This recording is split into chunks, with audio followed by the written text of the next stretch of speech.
Burned out managers will kill your culture. So here's the new leadership playbook. So if you think that's quite dramatic, it's meant to be. Welcome to a Monday live lunch and learn. I'm here every Monday on the same time, streaming live on Facebook, YouTube, and LinkedIn. So if you're watching me live, fantastic. If you're watching the recording, you're welcome to press 1.5 speed. That's what I normally do. But warning, I do speak rather fast. My message this week is one that I'm getting very passionate about because I'm not seeing that we're getting through to changing to really help our teams and our employees. Here's the facts. Traditional employee well-being programs have failed. I propose a complete new approach. No more fruit salad on the buffet bar for the staff, or yoga classes once a week, or golf days in the pub afterwards. That's not about well-being and true health and healing. And this really was driven home to me last week when I found out that Discovery had put out the statistics of the massive climb in suicide rates of those 50 plus. It has gone up by 62% compared to 5 years prior. And when you compare this with Gallup's State of the Workplace report that they've put out recently for their 2025 statistics, and they show that the percentage of management engagement has fallen from 30 to 27. So worldwide engagement has fallen, driven by managers disengaging. Hang on a second. I think Gallup has got that the wrong way around. Let's reverse it.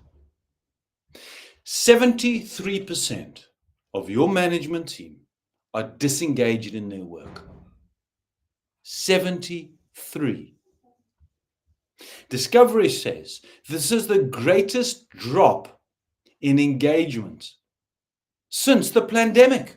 So consider when 70% of your team engagement is attributed to your management, but 73% of them are disengaged. They're going to take your business down with them unless we do something collectively together to change this. That's my discussion point for today. So if we've not met before, my name is Tim Wagner. I'm an international speaker and high performance coach, and I help hospitality professionals face the challenges of stress, burnout, and overwhelm, and guide them to being more authentic, calmer, and confident leaders. I worked in the industry for 27 years and combined with 16 as a coach and a speaker and a mentor and guide, I've seen firsthand the true negative impact that burnout and quiet quitting can have on excellent teams. I truly believe that we can all stress less, live and lead a far more harmonious life, becoming more impactful, successful, and fulfilled in our home and work life. So here's a couple of questions for you. Raise your hand if your employees are the most important people in your business. You employ people and they're the most important part of your business. Now, if you employ people and they're important for you, whose job is it to help them heal? Healing from within, not just mental health, but I'm talking about total mind, body, spirit. Whose role is it? The government's? Doctors? What about the family? Are family going to help them heal? What about employers? Is it your job? And you're going to say, it's not my job to help my staff heal. I run a business. But you've just said that your employees are the most important part of your business. So here's my next question to you. What costs more? Replacing those who quietly quit due to hitting that state of brownout before burnout? Or investing in your team? The people that you've already got who've been working with you sometimes for years. Picture this. You walk into the office of your high-functioning team and they all appear hard at work. But when you have a closer look, you see Sarah over there. She's clutching her third coffee because she never has time to eat. And as you look across the room, you've got Max. He's sitting there and he's just looking exhausted. He's hunched over his laptop. And you can see he's had another night of little or no sleep. But if you don't pick up on this, you're going to go, that's just part of business. You walk away and you go to your office. But as you sit in your office, you open your laptop and you read an email, and it's from Max. Max has quit. And you're looking at this and going, but why? What have I missed? So often, a culture can creep into an organization that you don't notice because it's there, it's unspoken, but at the same time, very loud. The people in the coalface are feeling and hearing this all the time. They need to be awake. They need to be responsive at all times. Now, there's a couple of key points here which are integral in people disengaging from their work, always on and always being available. We're going to identify a few of those key things just now for you. But there's a term for the Maxes of the world. They're called quiet quitters. I know all about quiet quitting because back in 2018, that was actually me. I was a quiet quitter. After many years of running a high-functioning team, I began to find that I was waking in the morning and I had this fog over my brain. I was just begging for another hour's sleep, which of course never came. Do you recognize this in yourself? Or maybe you've heard your team members and your other leaders speak about this? It's reality. So if you had to go back and look on your past week or maybe the past month, we're in the 1st or the 2nd of June now, and you had to look at May and you say, how stressed was I? On a 1 to 5, go and rate yourself. And if you're not too sure, well, how to rate myself, I've got a gift for you that I'm going to share right at the end. It's a leadership flourishing assessment, which very quickly will help you determine of where you are now on a state of absolute burnout.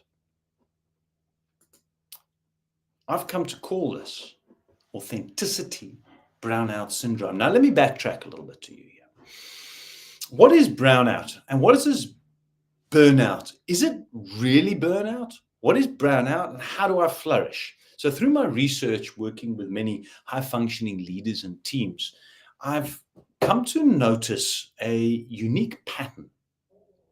And I never really understood this pattern until I came across an article by Professor Kibler from Harvard.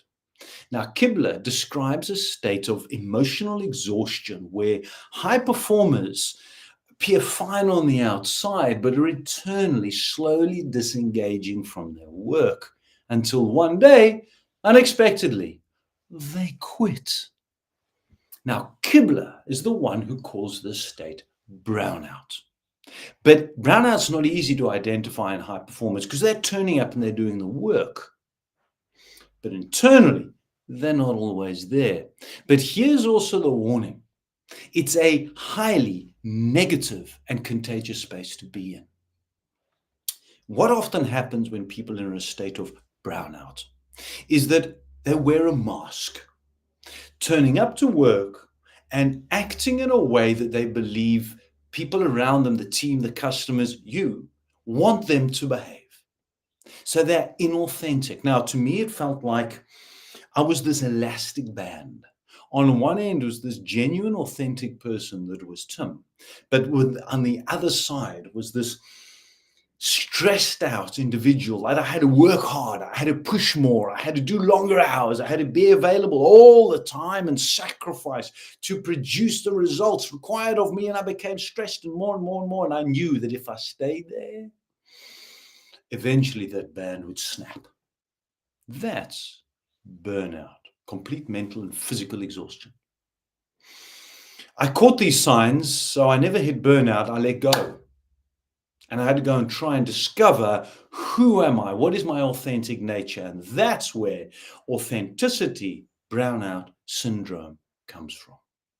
Is when you're acting in an inauthentic way, you're putting on a mask and showing up to produce, but are internally disengaged.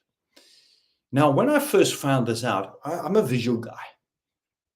I needed to identify, what does this look like? How do you go from this flourishing, from being strong and connected, to burnt out? So I went and created the well-being curve.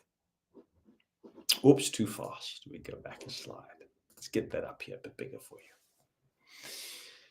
The well-being curve takes you from flourishing, high energy, high productivity, down this curve to burnout, low productivity, low energy. And in fact, burnout is finished, klar, end of story. I'm at home, no, can't get out of bed. I have signs of depression. The doctor probably put you on medication and pills by then. But before that, you've got flourishing, you're going stuck, and you're in the state of brownout. Now, that state of brownout, between this exhausted, anxious state and actually burning out, you can sit there in no man's land for years. Now, as I've started to talk with teams and leaders about this, I've had multiple people come to me and saying, Tim, this is the first time somebody's actually explained how I feel and why I'm like this. Before this, nobody's understood me. I didn't understand me. And me back then, before I walked out of the corporate world, I did not understand me. It took me 6 years to work this out and discover this. So now, if you're sitting in a state of brownout, here's another warning. It is highly unlikely, either you know you're there, unless a Tim, comes along and says it. But you're also unlikely to see it in others. You're just physically, mentally not in a capacity to be able to do that. So here's 5 warning signs that I want you to take really seriously in helping you identify people in a state of brownout, perhaps even you. Number 1, you work long hours without intellectual challenge. Wait, I've got some slides out here I can show you. There we go. Number 1, you're working long hours without intellectually being challenged. It feels like a grind and a mission. Number 2, tasks feel endless. Overwhelm is a constant space that you're in. And you've just got no sense that there's ever any out, that you're going to finish. Number 3, you're always on. There's a constant expectation that you need to answer emails, your phone at all hours, and messages continuously. It seems like your work follows you home, not once a week, but constantly. The result being that you sacrifice home time with work. It seems to sit in priority. Then your physical health, this declines. You drop your habits, your hobbies. You never have time for any of this. Your movement slows down. You start to eat poorly. Your health just in decline because your diet is out of balance. And number 5, your personal life fades. Friends, family, hobbies, you stop doing them. You stop turning up to family engagements. These are signs that you're in a state of brownout. And if you're not careful, you're going to hit that state of burnout or quit. So you may ask, well, Tim, how do we prevent this? Well, here's the good news. Brownout may be contagious, and so is well-being. And it begins with your team knowing what's in it for me. It's not about what is my job. It's about why am I here? What is my life purpose? And is what I'm doing reflecting this? This goes back to authenticity brownout syndrome. Because if what you're doing in your physical day-to-day activity isn't reflection of who you are, your values, and your purpose, you're going to be inauthentic. And in that state, you're in a place of brownout. So to answer this, I've created a 7-stage framework, which I call the Professional Pointer Coaching Program. And in this stage, in this framework, which I've got on the screen over there, it takes you through these 7 stages. I've got a secret ingredient. You want to know what that secret ingredient is? Breath work. Because I use breathing techniques as the catalyst to create a state of emotional change in people. And from this space of peace and clarity, WeFM starts to become clear.